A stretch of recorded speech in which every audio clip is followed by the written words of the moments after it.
Hello class. Oxford coaching institute की class में आप सभी का स्वागत है। मेरा नाम है मनीष शर्मा और मैं आज से आपकी ज्योग्राफी की क्लास कंटिन्यू करने जा रहा हूँ। अभी तक हम लोगों ने सिर्फ 3 ही टॉपिक कंप्लीट किए थे, सोलर सिस्टम, इक्लिप्स और टाइड्स, यानी कि सौरमंडल, ज्वार भाटा और ग्रहण। अब हम उससे आगे की ज्योग्राफी की क्लासेस करने जा रहे हैं। आज का हमारा टॉपिक है अक्षांश और देशांतर। सबसे पहले हम लोग अक्षांश के बारे में स्टडी करेंगे। तो अक्षांश के बारे में सबसे पहले आप लोग, ये आपके मेन पॉइंट्स है जो आपको याद करने हैं। इसमें सबसे पहले आप लोग देख रहे हो इसकी डेफिनेशन, अक्षांश क्या होते हैं, जिसे इंग्लिश में लैटिट्यूड कहते हैं। तो इसकी डेफिनेशन है कि भूमध्य रेखा के उत्तरी या दक्षिण स्थित किसी भी स्थान की भूमध्य रेखा से कोणीय दूरी को उस स्थान का अक्षांश कहते हैं। डेफिनेशन थोड़ी कॉम्प्लिकेटेड लग रही होगी, इसलिए मैं आपको थोड़ा सा ईजीली करके थोड़ा समझा देता हूँ। मान लीजिए ये मेरी पृथ्वी है। इसको काटने के 2 तरीके हैं, या तो मैं इसको बीच से ऐसे काट सकता हूँ या फिर मैं ऐसे काट सकता हूँ। 2 तरीके हैं मेरे काटने के। अभी फ़िलहाल मैं क्या कर रहा हूँ, इसको इस तरह से काट रहा हूँ, यानी कि इस तरह से काट रहा हूँ। ये जो आपकी बीच से जो लाइन काटती है, बिल्कुल बीचों बीच से जो ये लाइन काटती है, इसको हम कहते हैं भूमध्य रेखा, यानी कि अर्थ, यानी कि भू मतलब पृथ्वी और मध्य मतलब बीचों बीच, यानी कि पृथ्वी के बीचों बीच जो लाइन होती है उसे भूमध्य रेखा कहते हैं। इसके जो नॉर्थ में जो एरिया होता है, ये सारा का सारा एरिया, इसे हम उत्तरी गोलार्ध कहते हैं। और जो दक्षिण में होता है, इस लाइन के दक्षिण में जो एरिया होता है ये सब, इसको हम लोग दक्षिणी गोलार्ध कहते हैं। ठीक है, अब डेफिनेशन वापस से दोबारा से रिपीट कीजिए। भूमध्य रेखा के उत्तर या दक्षिण स्थित किसी भी स्थान की, यानी कि ये जो आपकी पृथ्वी है और ये आपकी भूमध्य रेखा है, इसके उत्तर इसमें या फिर नॉर्थ या फिर साउथ में, दक्षिण में स्थित किसी भी स्थान की भूमध्य रेखा, यानी कि जो आपकी बीच की लाइन है, इससे कोणीय दूरी को उस स्थान का अक्षांश कहते हैं। यानी कि किसी भी जगह की अगर हमें लोकेशन पता करनी है तो हम लोग क्या यूज़ करते हैं, लैटिट्यूड यानी कि अक्षांश यूज़ करते हैं। नेक्स्ट पॉइंट है आपका, अभी मैंने बताया उत्तरी गोलार्ध क्या होता है। जो भूमध्य रेखा के उत्तर में होता है उसे उत्तरी गोलार्ध, और जो दक्षिण में होता है उसे हम लोग दक्षिणी गोलार्ध कहते हैं। ठीक है, अभी वापस से फिर से रिपीट करता हूँ मैं, कुछ मेन पॉइंट्स आप लोगों को फिर से देखने हैं। जैसे कि ये हमारी पृथ्वी है, इसको मैंने बीच से काटा। ये हमारा जो बीच की जो लाइन होती है, इसे हम लोग भूमध्य रेखा कहते हैं। इसका अक्ष होता है 0 डिग्री। कितना होता है, 0 डिग्री। इसको हम लोग 0 डिग्री अक्षांश, भूमध्य रेखा, विषुवत रेखा, इंग्लिश में इक्वेटर कहते हैं। ठीक है ना। आपको पता है हमारी पृथ्वी थोड़ी सी ज्योइड शेप में, ज्योइड शेप आप लोग कहते हैं, जैसे कि आप लोग संतरा होता है ना, थोड़ा पिचका हुआ, ऊपर की और नीचे की तरफ से थोड़ा सा पिचका हुआ होता है, वैसे ही शेप हमारी पृथ्वी की होती है। तो आप लोगों को ये बीच का जो लाइन दिखाई दे रही है, ये जो सर्किल है आपका बीच का, पीछे से घूम के जो आता है ये पीछे से, तो ये जो आपका सर्किल होता है ये पूरी पृथ्वी पर सबसे बड़ा सर्कल होता है। सबसे बड़ा क्यों होता है, क्योंकि आपको पता है ऊपर से और नीचे से थोड़ी चपटी है, बीच से थोड़ी चौड़ी है, इसलिए ये वाला जो बीच का आपका सर्कल बनता है, भूमध्य रेखा वाला जो सर्कल बनता है, ये सबसे बड़ा सर्कल होता है। इसलिए इसको एक नाम और कहते हैं, द बिग सर्कल। ठीक है ना। अभी क्या कहा मैंने कि मान लिया ये मेरी 1 डिग्री अक्षांश है। अब मैं क्या करता हूँ, इसके बाद और ऊपर चलता हूँ तो मेरा एक और सर्कल बनेगा, ये 0 डिग्री के बाद 1 डिग्री, उसके बाद फिर तीसरा मैं बनाऊंगा, उसके बाद 2 डिग्री, फिर मैं तीसरा बनाऊँ, चौथा बनाऊंगा, ये आपका 4 डिग्री। तो इस तरह से करते करते मैं 0 से लेके ऊपर तक, यहाँ तक आपके सारे सर्कल्स बनाता चला जाता हूँ। इन सभी सर्कल्स को ऊपर में भी और नीचे साउथ में भी जितने भी मैं सर्कल्स बनाता हूँ, इन सभी को हम अक्षांश कहते हैं। और आपके 0 डिग्री बीच में हो गई, उससे ऊपर आप चलते जाओगे तो 1 2 3 4 और सबसे ऊपर तक 90 तक होता है। 90 डिग्री ऊपर है इसलिए 90 डिग्री नॉर्थ कहा जाएगा, और 90 डिग्री नॉर्थ आपका कहा जाता है उत्तरी ध्रुव। ये आपको याद रखना है। ऐसे ही जब मैं साउथ की तरफ जाता हूँ तो 0 डिग्री से शुरू करते हुए 1 2 3 4 5 6 ऐसे करते हुए मैं लास्ट में, जो लास्ट का आपका पॉइंट होता है वहाँ पे भी 90 होता है। तो 90 डिग्री किस तरफ, साउथ में, तो उसे हम लोग कहेंगे साउथ पोल या दक्षिणी ध्रुव। ठीक है ना। तो नेक्स्ट पॉइंट आप लोग समझ गए होंगे कि उत्तरी गोलार्ध किसे कहते हैं। जो उत्तरी तरफ होता है उन्हें उत्तरी अक्षांश कहते हैं, जो दक्षिणी गोलार्ध में आपके अक्षांश होते हैं उन्हें दक्षिणी अक्षांश कहते हैं। अब तीसरा पॉइंट समझने के लिए आपको फिर से मेरी स्क्रीन पे देखना होगा। ये पृथ्वी है, ये मैंने खींचा 0 डिग्री, इसके बाद मैं खींचने जा रहा हूँ इससे ऊपर यानी 1 डिग्री, उसके बाद फिर नेक्स्ट खींचूँगा 2 डिग्री, फिर 3 डिग्री, ऐसे करते करते क्या हुआ मैं 90 तक खींचता हूँ। अब तीसरा पॉइंट ध्यान से समझना क्या कह रहा हूँ मैं, ये मेरी जो 0 डिग्री थी, इस 0 डिग्री से 1 डिग्री तक के बीच की दूरी कितनी होती है, ठीक है ना। फिर समझ रहे हो, भूमध्य रेखा से यानी 0 डिग्री इक्वेटर से ऊपर 1 डिग्री तक के बीच की दूरी कितनी होती है, ये आपके स्क्रीन पर लिखी हुई है, ये आपको ध्यान रखनी है। 111.32 किलोमीटर, यानी प्रत्येक अक्षांश 0 से 1 तक के बीच में भी ये होगी, 1 से 2 के बीच में, 2 से 3 के बीच में, यानी प्रत्येक अक्षांश के बीच की दूरी 111.32 किलोमीटर होती है। फिर आप वापस से एक मैं आपको स्क्रीन में दिखा देता हूँ, ये आप देख रहे हो, ये वाला पहले वाला, ये आपको जो दिखाई दे रहा है ये आपका 0 डिग्री इक्वेटर है, ये जो लाइन आपको दिखाई दे रही है। इससे ऊपर आप लोगों को जितनी भी ये लाइंस दिखाई दे रही हैं, ये सारी 1 डिग्री, 2 डिग्री, 3 डिग्री, ऐसे करते करते, और ऊपर ये जो आपको 90 दिखाई दे रहा है, ये 90 डिग्री है, यानी कि उत्तरी ध्रुव है। इसे ऐसे ही हम लोग नीचे की तरफ चलते हैं तो 0 डिग्री से शुरू करते हुए 1 2 3 4 और सबसे लास्ट में आपको जो यहाँ दिखाई देता है वो आपका साउथ पोल यानी कि दक्षिणी ध्रुव होता है, ठीक है ना। मैंने कहा इस 0 डिग्री से इस 1 डिग्री के बीच की दूरी 111.32 किलोमीटर होती है, ठीक है ना। अब वापस आप देखिए, नेक्स्ट पॉइंट आपका ध्रुवों की ओर छोटे वृत्त होते हैं और भूमध्य रेखा पर सबसे बड़ा वृत्त होता है। मैंने अभी बताया ना पृथ्वी की शेप कैसी है, जियोइड है, कुछ इस शेप में है।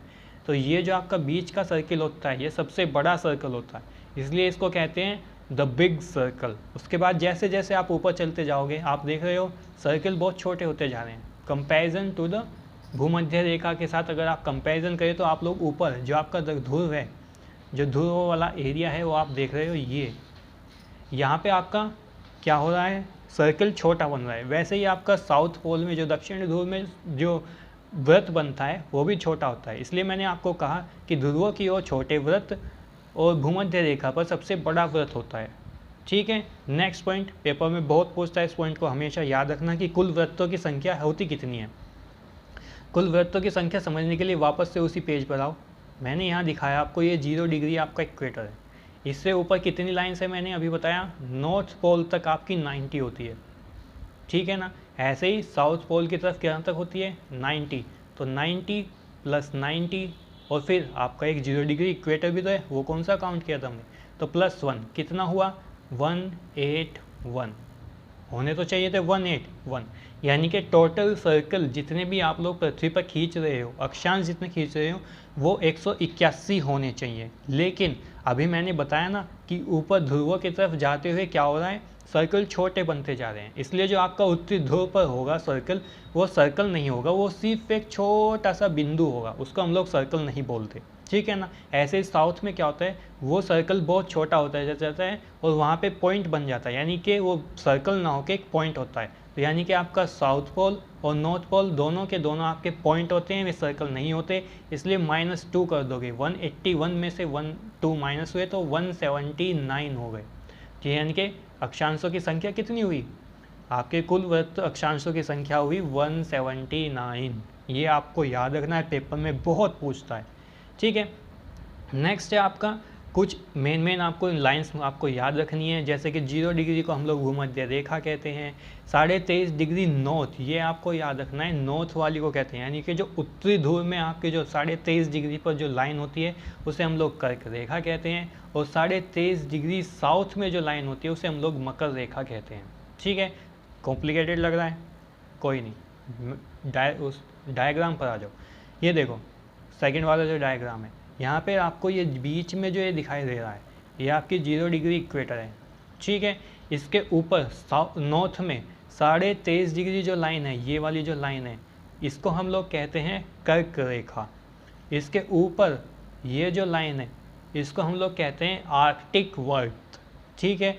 वैसे ही क्या हुआ, मैं साउथ की तरफ दिखा देता हूँ आप लोगों को, ये आपका भूमध्य रेखा है, साउथ की तरफ दक्षिण में ये जो ग्रीन कलर की अभी मैंने लाइन की है इसे हम लोग कहते हैं मकर रेखा, और इसके नीचे जो ये लाइन होता है एक और 66.5 डिग्री पर, वो 23.5 था, ये 66.5 है, इसे हम लोग कहते हैं अंटार्कटिक सर्कल। और इससे ऊपर आप लोगों को पता ही है ये उत्तरी ध्रुव है, इससे नीचे साउथ पोल है ये, ठीक है ना, समझ आया। नेक्स्ट आप लोग शुरू करते हैं।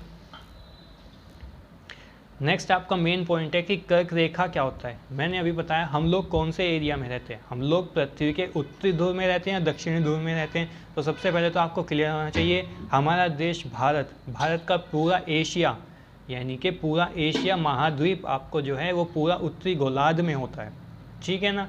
और हमारे भारत के बीच से ये कर्क रेखा गुजरती है। अभी जो मैंने बताया ना कर्क रेखा कौन सी है, 23.5 डिग्री नॉर्थ वाली, 23.5 डिग्री नॉर्थ वाली, यानी कि पृथ्वी के 0 डिग्री इक्वेटर के जो ऊपर वाली 23.5 डिग्री जो लाइन होती है वो भारत के बिल्कुल बीचों बीच से जाती है। और आपके पेपर में पूछा जाने वाला ये क्वेश्चन बहुत इंपॉर्टेंट है। यहाँ आपके स्टेट आपको याद होने चाहिए कि ये स्टेट हैं कौन कौन से और हैं कितने। सबसे पहले तो ये स्टेट है टोटल 8, भारत के राज्य कितने हैं 8, और इन 8 के नाम आपको अगर मैप के थ्रू याद हो सकते हो मैप के थ्रू याद कर लीजिए, कोई ट्रिक बना के याद कर सकते हो तो ट्रिक बना के याद कर लीजिए, लेकिन इसको याद कर लीजिएगा क्योंकि पेपर में डायरेक्टली पूछता है कि ऑप्शन दे के कि ये बताइए कि इन निम्नलिखित भारतीय राज्यों में से कौन सा वह राज्य है जिससे कर्क रेखा गुजरती है, या फिर उल्टा पूछ सकता है कि कौन सा ऐसा राज्य है जिससे नहीं गुजरती, क्वेश्चन उल्टा करके भी दे सकता है।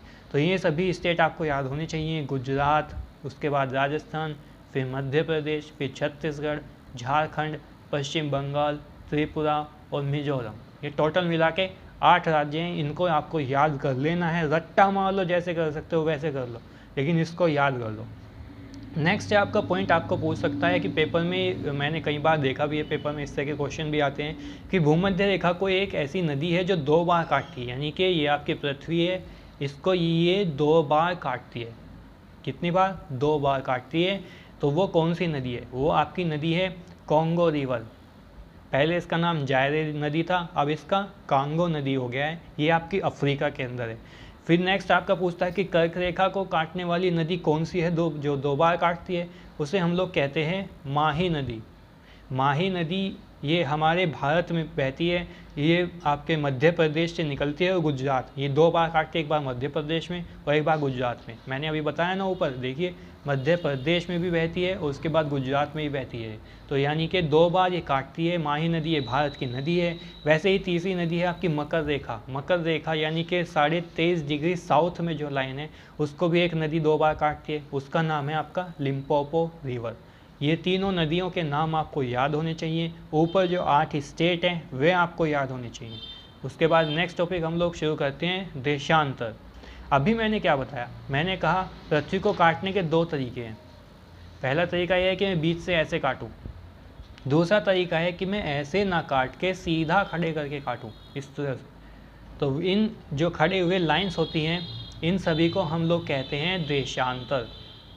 मैप में आपको दिखा दूँ, ये आपका पहले वाला जो आप लोग देख रहे हो ये आपका देशांतर लाइंस होती हैं। ये 0 डिग्री है, उसके बाद ये 20, 40, 60, इसी तरह से।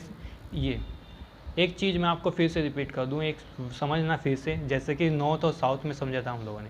क्या था कि उस टाइम पे हम लोगों ने बीच से भूमध्य रेखा से काटा, तो उसके जो ऊपर जो एरिया होता था उसे हम लोग उत्तरी अक्षांश कहते थे, जो दक्षिण में होता था उसे हम लोग दक्षिणी अक्षांश कहते हैं। ऐसे ही यहाँ पर देशांतर में भी होता है। देशांतर में क्या होता है, इस बार हमने इसको खड़ा करके काटा है, तो खड़ा करके काटने से जो आपके राइट हैंड साइड में एरिया होता है उसे हम लोग पूर्वी देशांतर यानी कि ईस्ट कहते हैं, और जो आपके उल्टे यानी कि लेफ़्ट साइड होता है उस साइड को हम लोग कहते हैं पश्चिमी देशांतर अक्षांश, ये पश्चिमी देशांतर रेखाएं, ठीक है, यानी कि वेस्ट। इसी तरह से हम लोगों ने क्या किया, एक टाइम क्या था, जैसे कि आपका भूमध्य रेखा आप लोग समझ रहे हो कि हम लोगों ने बीच से काट दिया, तब कोई प्रॉब्लम है ही नहीं कि बीच से काट दिया, कोई बात नहीं। अब हमने क्या किया, जैसे ही हमने इस बार इस तरह से काटा, 1 लाइन, 2 लाइन, 3 लाइन, इसी तरह से इस तरह से काट दिया। अब क्वेश्चन ये उठता है कि अब हम यहाँ पर भूमध्य रेखा की तरह, जैसे हमने 0 डिग्री वहाँ माना था, तो यहाँ पर 0 डिग्री किसे माना जाए। तो फिर बड़े ही डिस्कशन के बाद फाइनली ये डिसाइड किया गया कि हम लोग क्या करते हैं कि जो 0 डिग्री इक्वेटर, जो 0 डिग्री आपकी लाइन है, देशांतर लाइन है, उसको हम लोग 0 डिग्री वहाँ से मानते हैं जहाँ आपकी लंदन के पास एक जगह है, ग्रीनविच वेधशाला जिसको बोलते हैं हम लोग, यानी कि ग्रीनविच लैब है वहाँ पर। तो वहाँ से ये लाइन गुजरती है, उसी को हम लोगों ने मान लिया कि हम लोग इसी को 0 डिग्री मानेंगे और यहीं से हम लोग टाइम डिसाइड करेंगे। ये आपकी जो 0 डिग्री लाइन होती है, इसके थ्रू हम लोग सारे देश, पृथ्वी पर जितने भी देश हैं वहाँ का हम लोग टाइम कैलकुलेट करते हैं, ठीक है ना। तो आप वापस से देखिए इसकी डेफिनेशन क्या है कि किसी स्थान की कोणीय दूरी जो प्रधान यामयोत्तर का मतलब हुआ 0 डिग्री, जो 0 डिग्री प्राइम मेरिडियन अभी मैंने बताया ना कि लंदन के पास ग्रीनविच लैब से होके जाती है, उसको हम लोग प्रधान यामयोत्तर यानी कि प्राइम मेरिडियन कहते हैं। उसके पूर्व या पश्चिम में होती है, उन्हें हम लोग देशांतर रेखाएं कहते हैं, ठीक है ना। अभी क्या था, लास्ट टाइम मैंने अभी पिछले टॉपिक में मैंने आपको बताया कि ये मेरी पृथ्वी है, ये मेरी भूमध्य रेखा है, सबसे बड़ा सर्कल है, उसके ऊपर जितने भी मैं सर्कल बनाता चला जाऊंगा उत्तरी ध्रुव या दक्षिणी ध्रुव की तरफ, वे सब छोटे होते जाएंगे। लेकिन यहाँ पर क्या हो रहा है, यहाँ पर हम लोग पृथ्वी है मेरी, इसको मैंने क्या किया, ऊपर से ऐसे काटा। वैसे ही नॉर्थ से साउथ को मिलाने वाली जो लाइंस होती है ना, एक ये भी आप डेफिनेशन कह सकते हो कि आपकी उत्तरी ध्रुव और दक्षिणी ध्रुव को मिलाने वाली जो रेखाएं होती हैं उनको हम देशांतर रेखाएं कहते हैं, ठीक है ना।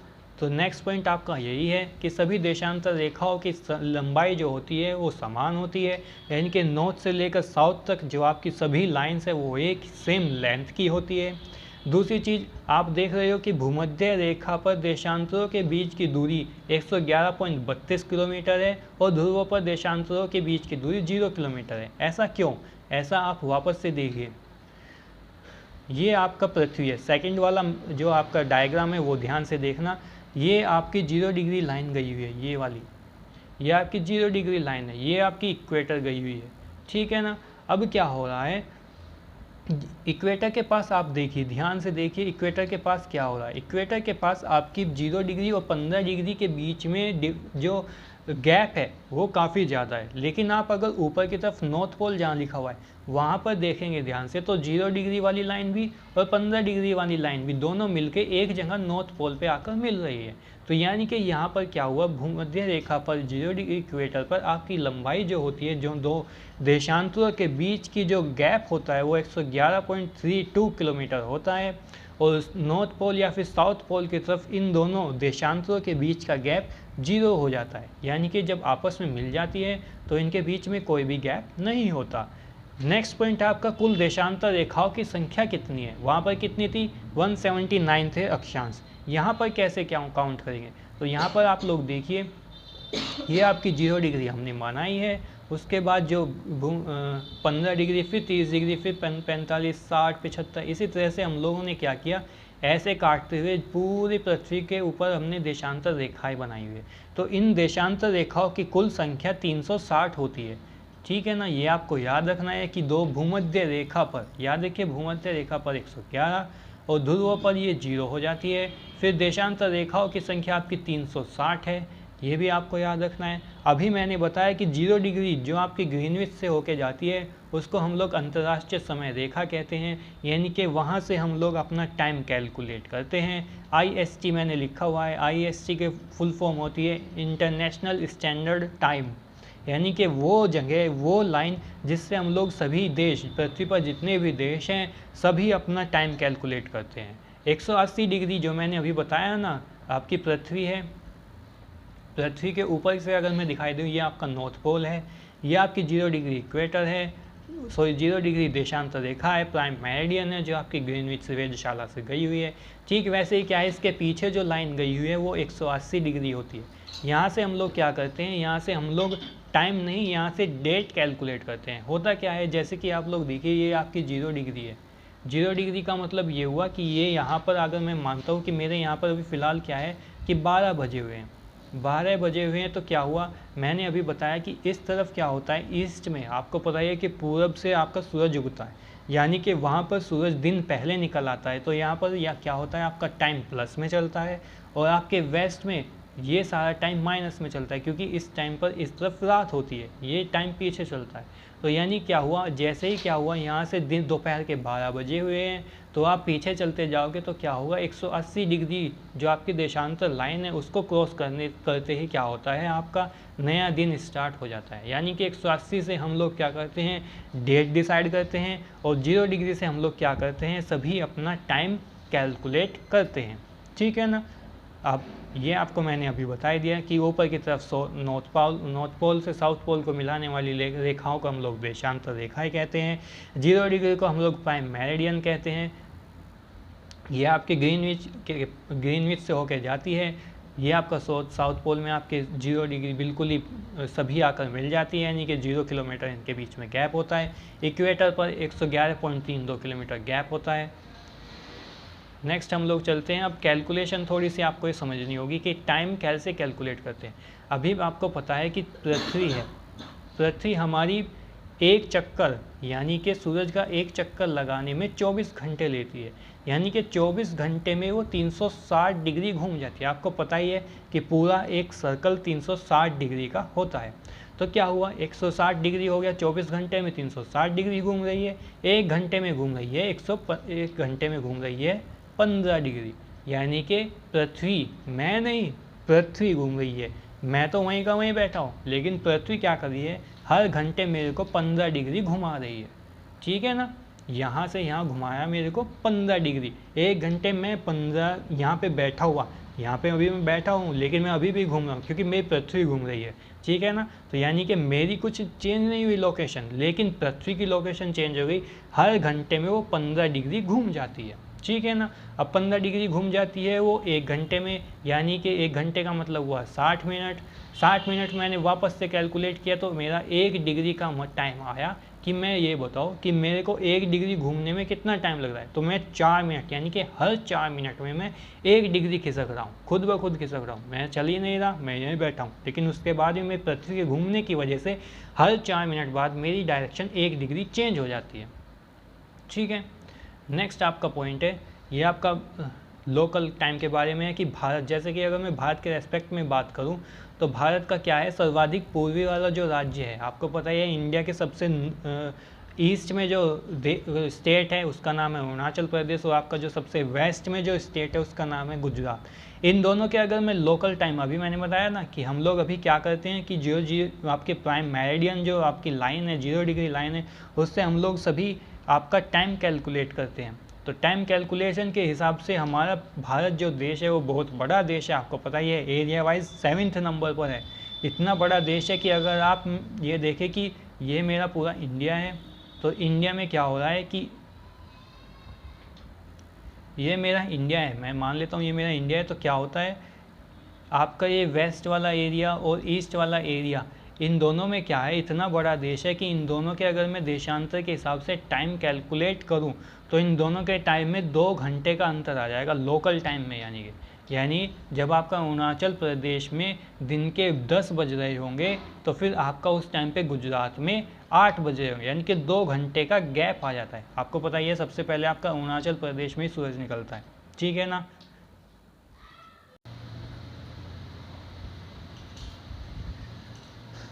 तो आपको पता ही है कि सबसे ईस्ट में जो आपका स्टेट है वो अरुणाचल प्रदेश है, जो सबसे वेस्टर्न का स्टेट है वो आपका गुजरात है। अगर मैं लोकल टाइम, अभी मैंने बताया ना प्राइम मेरिडियन के हिसाब से अगर मैं कैलकुलेट करूं तो आपके अरुणाचल प्रदेश और गुजरात के टाइम में, लोकल टाइम में 2 घंटे का अंतर आ जाएगा। अगर ऐसा हुआ तो फिर सारे देश का हिसाब, सारा कैलकुलेशन सब गड़बड़ा जाएगा। ऐसा क्यों?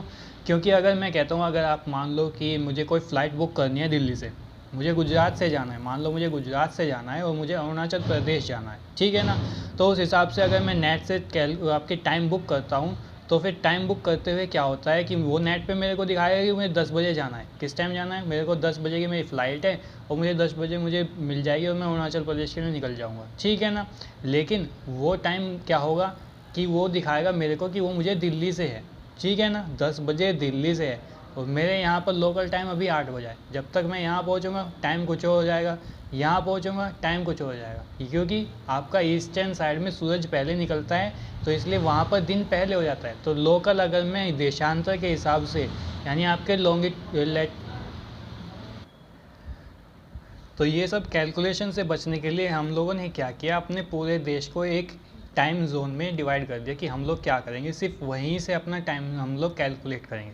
और वो जगह आपकी ली गई है इलाहाबाद के पास 82.5 डिग्री ईस्टर्न। याद रखना ये ईस्टर्न वाली साइड में है, क्योंकि हम लोग आपकी जो प्राइम डिग्री, जो आपकी प्राइम मेरिडियन है 0 डिग्री के ईस्ट में है ना, हम लोग लंदन के ईस्ट में है, तो इसलिए हमारा जो देशांतर लिया गया है वो 82.5 डिग्री ईस्ट से लिया गया है। और ये आपके इलाहाबाद के पास नैनी एक जगह पड़ती है, वहाँ से लिया गया है, ठीक है ना। नेक्स्ट पॉइंट आपका, आप लोग ध्यान से देखना, ये आपका फिर से एक मेन इंपॉर्टेंट पॉइंट है। जैसे कि वहाँ पर कर्क रेखा आई थी ना, यहाँ पर भी देशांत आपकी एक देशांतर रेखा है, यानी कि इंडियन स्टैंडर्ड जो टाइम है आपको वो कौन सी कितने स्टेट से आपको गुजरता है। तो आपको 5 स्टेट हैं, आपको इनके नाम याद रखने हैं। उत्तर प्रदेश, मध्य प्रदेश, छत्तीसगढ़, उड़ीसा और आंध्र प्रदेश। पेपर में पूछता है, या तो डायरेक्टली पूछ लेगा कि मुझे वो स्टेट बताओ जहाँ से ये लाइन गुजरती है, या फिर ये पूछ लेगा कि आप मुझे ये बताओ कि कौन सा ऐसा स्टेट है जहाँ से लाइन नहीं गुजरती। तो आप लोगों को ये नाम याद रख लें, 5 स्टेट हैं। 8 पहले स्टेट थे जहाँ से कर्क रेखा गुजरती थी, इस बार आपके 82.5 डिग्री ईस्टर्न देशांतर है, वो आपके कहाँ से गुजरी है, 5 स्टेट हैं। इन 5 स्टेट के नाम आपको याद होने चाहिए। ये मैप है, आप लोग देख रहे होंगे। इस मैप में आपको मैं दिखा दूँ, ये आपकी जो लाइन गई हुई है ये आपकी कर्क रेखा है, कर्क रेखा गई हुई है। इसके स्टेट्स आप लोग देखिए, सबसे पहले गुजरात है, फिर आपका राजस्थान का छोटा सा एरिया है, यानी कि अगर आपको पूछे कि कर्क रेखा का वो कौन सा एरिया है, कौन सा स्टेट है जहाँ से सबसे कम गुजरती है, तो आपका राजस्थान है। सबसे ज़्यादा गुजरती है आपके मध्य प्रदेश से, ये आपको दिखाई दे रहा है बीच में भारत का दिल, इसे मध्य प्रदेश कहते हैं, यहाँ सबसे ज़्यादा ये कर्क रेखा गुजरती है। उसके बाद ये स्टेट है आपका छत्तीसगढ़, फिर झारखंड, फिर पश्चिम बंगाल, त्रिपुरा और मिज़ोरम। ये आपके 8 स्टेट हैं, इनको याद कर लीजिए। और ये आप जो आप देख रहे हैं ना, सीधी एक लाइन ऊपर से आई हुई है, ये आपके 82.5 डिग्री ईस्टर्न लाइन है जहाँ से हमारा टाइम कैलकुलेट किया गया है। ये आपका यूपी है, यहाँ पे आपका इलाहाबाद पड़ता है, इलाहाबाद के पास नैनी, यहाँ से हम लोगों ने लिया गया है कि हमारा टाइम हम लोग सारे देश का यहीं से कैलकुलेट करेंगे। जो यहाँ बजा होगा, जो गुजरात में बजा होगा, वही आपका अरुणाचल प्रदेश में बजा होगा, वही आपका जम्मू कश्मीर, यही वही आपका तमिलनाडु, यानी कि पूरे देश में वही टाइम चलता है फिर, ठीक है ना। 5 स्टेट हैं, यूपी, एमपी, छत्तीसगढ़, उड़ीसा और लास्ट में आपका आंध्र। 5 स्टेट हैं, इन पांचों के नाम याद कर लीजिए। 8वें थे, उनके भी नाम याद कर लीजिए। कल हम फिर मिलते हैं नए टॉपिक के साथ, तब तक के लिए थैंक यू क्लास।